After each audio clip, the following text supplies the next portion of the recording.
My family still believes the story I told them, the neat little lie that kept everyone comfortable. But the truth is uglier, darker, and far more complicated than anyone realizes. I wasn't just a bystander, I played a role I can't forgive myself for. And the part that haunts me most is knowing I'd probably do it again.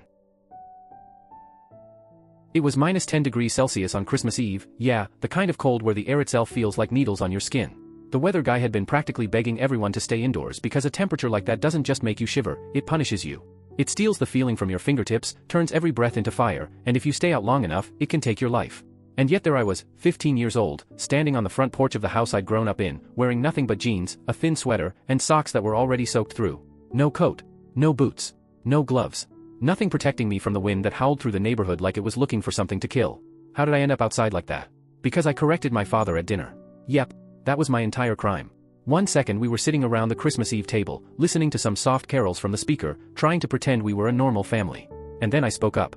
That was enough to flip the switch. Raymond, my father, grabbed my arm so suddenly that my chair scraped across the tile. He dragged me through the kitchen, out the back door, and threw me into the snow with so much force I landed on my knees. I can still remember the shock of it, the cold slicing up my legs, the air punching the breath out of my lungs. By the time I scrambled to my feet and ran to the front door, every lock in the house was already turned. I wasn't even worth a second thought. And what had I said? What unforgivable, catastrophic thing had come out of my 15-year-old mouth? He told my little sister, Miranda, that women aren't built for engineering because they don't have the brains for it. I told him, calmly, that science didn't back that up. That was it. That was the whole reason I was left outside in lethal weather like trash waiting for pickup. Through the living room window, I saw the Christmas tree glowing in warm yellow lights. Piles of gifts wrapped in red and gold were stacked like a mountain underneath it. My family was gathered around, cozy and cheerful, as if throwing your child into the snow was just normal holiday tradition. Raymond was laughing loudly at something, a glass of whiskey in his hand. My mother, Claudia, was arranging cookies on a platter like she was hosting a charity event instead of ignoring her freezing kid.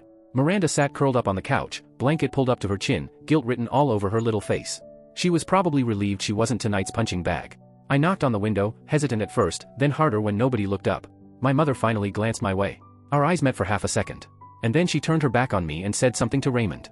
He smirked, walked over, and pulled the curtains shut. That was the moment something inside me cracked in a way that never fully repaired. Parents are supposed to be your shield against the world. Mine had become the danger. And my mother, the woman who should have pulled me into her arms and fought for me, chose to protect her comfort, not her child. And before you think this was a one-time meltdown, some freak Christmas disaster, let me stop you right there. That night wasn't an exception. It was the natural next step in a lifetime of cruelty. Raymond wasn't just strict. He was a storm wearing a man's face. Explosive. Controlling.